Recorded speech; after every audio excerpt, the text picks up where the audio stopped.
Day one of the Youth America's Cup.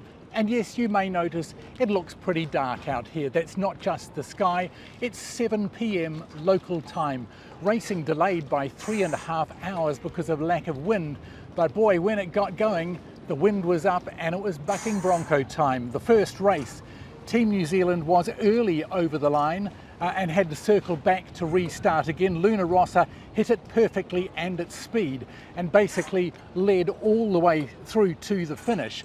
The seas were up, there was a big swell and the winds built to about 15 knots during this race, meaning this was a very difficult one for the teams to manage their boats. They also had sails that were the larger ones for lighter conditions, so they were way overpowered, and there were quite spectacular moments as the teams made their way around the course. The French disqualified for going outside and staying outside of the boundaries with some kind of technical problem.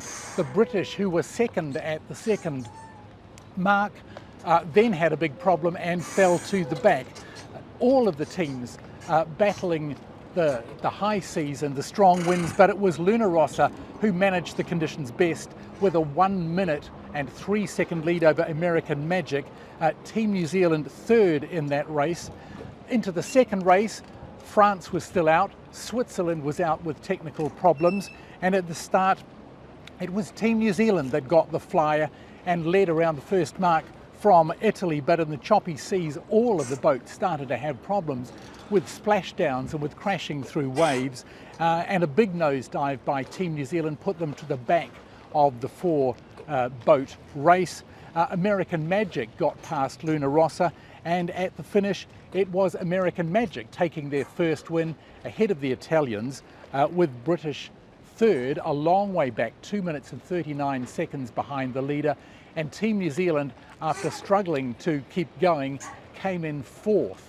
This was the Group A, if you like, the teams that are made up from members of America's Cup teams. Tomorrow we will see Group B, which are the invited teams that have had very little experience on boats, but a lot of time on the simulators as the Youth Cup progresses.